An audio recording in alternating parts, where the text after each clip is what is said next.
Hi friends, welcome to తను cooking. ఈరోజు మనము కోడిగుడ్డు ఆమ్లెట్ ఎగ్ ఫ్రైని చూసేద్దాం. ఇది చపాతీలో కానీ రోటీస్లో కానీ ఎందులోకైనా బాగుంటుంది, లేదా ఇలాగే అయినా మీరు తినేయచ్చు. అంత టేస్టీగా ఉంటుంది. మీరు కూడా ట్రై చేయాలనుకుంటున్నారా? అయితే మనకు కావాల్సిన పదార్థాలు, దాని ప్రిపరేషన్ ఎలా ఉందో మనం వీడియోని చూసి తెలుసుకుందాం. మీరు చేయాలనుకుంటే తప్పకుండా ట్రై చేయండి, చాలా బాగా ఉంటుంది. సో ఇప్పుడు వచ్చేసి మనము ఎగ్ ఆమ్లెట్కి ఏమేమి పదార్థాలు కావాలో ఇప్పుడు చూసేద్దాం. ముందుగా కోడిగుడ్లని 6, కట్ చేసి పెట్టుకున్న టమోటాలు 2, ఒక పెద్ద ఎర్రగడ్డ, 1.5 టేబుల్ స్పూన్ వరకు అల్లం వెల్లుల్లి పేస్ట్, ధనియా పొడి 1/2 table spoon, garam masala 1/2 table spoon, కారం మీ స్పైసీకి తగ్గట్టుగా వేసుకోవచ్చు, పసుపు 1/4 చెంచా, ముందుగా తరిగి పెట్టుకున్న కొత్తిమీర, 2 రెమ్మల కరివేపాకు, ఉప్పు రుచికి సరిపడా.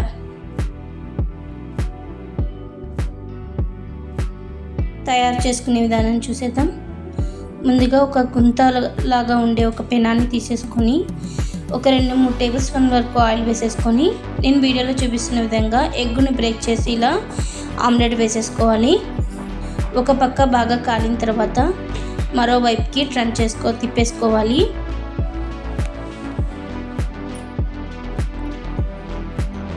ఇలా ఒక్కొక్కటిగా మనము 2 వైపులా తిప్పుకుంటూ కాల్చుకోవాలి.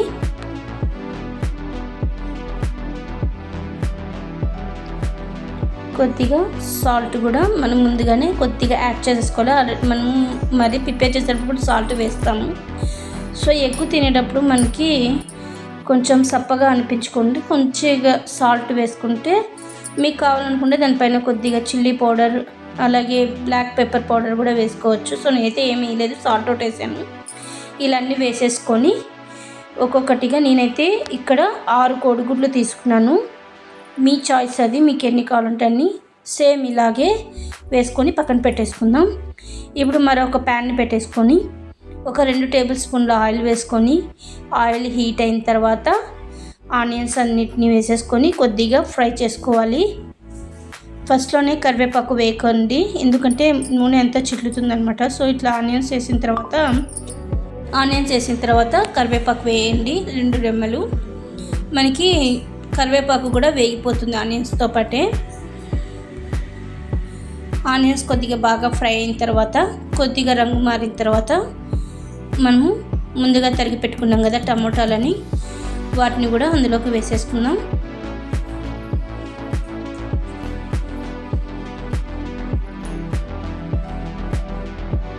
టమోటాలు వేసేసిన తర్వాత టమోటాలు కొద్దిగా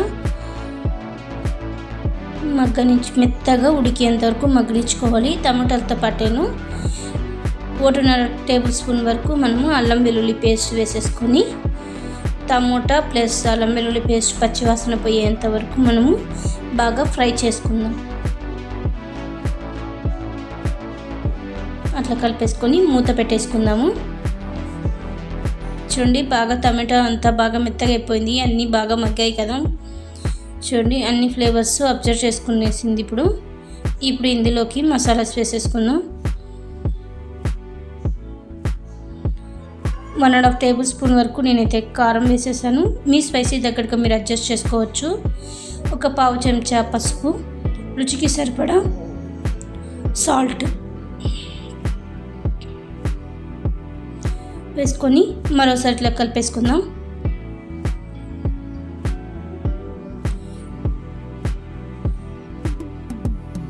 బాగా మంచిగా అన్నీ కలిసిన తర్వాత మనకి మసాలాలు మాడిపోకుండా కొద్దిగా వాటర్ యాడ్ చేసేసుకుందాము.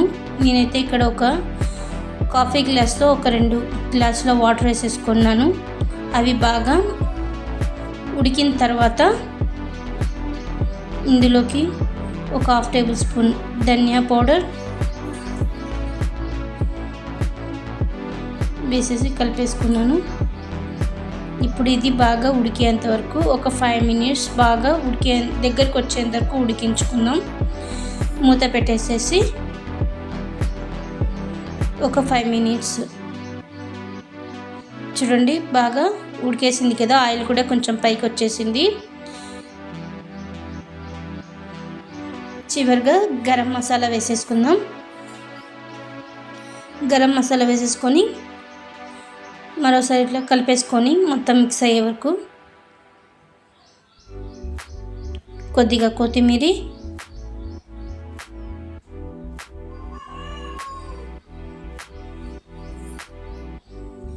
వేసేసిన తర్వాత ఇప్పుడు ముందుగా మనము ఆమ్లెట్స్ వేసి పెట్టుకున్నాం కదా, ఎగ్స్ని ఒక్కొక్కటిగా అందులోకి వేసేసుకుందాం.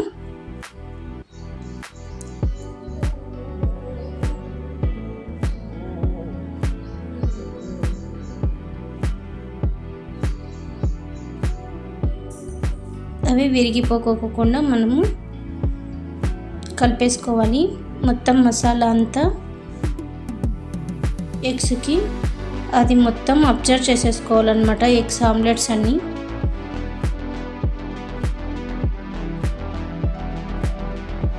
ఒక్కొక్కటిగా అలా తిప్పుకుంటూ కలిపేసుకుందాం.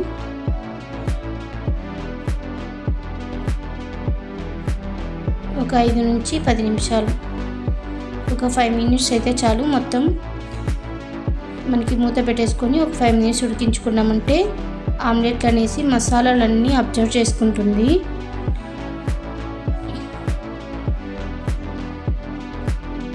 ఇప్పుడు బాగా ఉడికేసింది కదా, ఒకసారి అడుగు అంటిందేమో చూసుకునేసి మనము ఒకసారి కలిపేసుకొని ఇప్పుడు వీటిని రెడీ అయింది కదా, ఇప్పుడు సర్వింగ్ బౌల్లోకి తీసేసుకుందాం.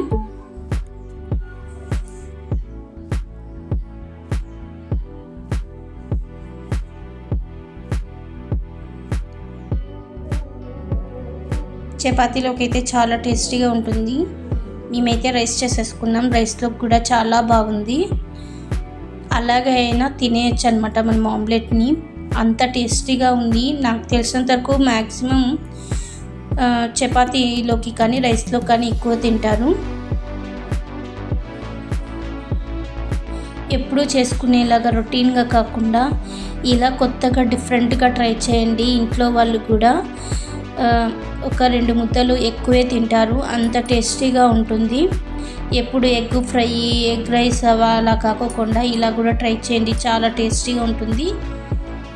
Please subscribe my channel.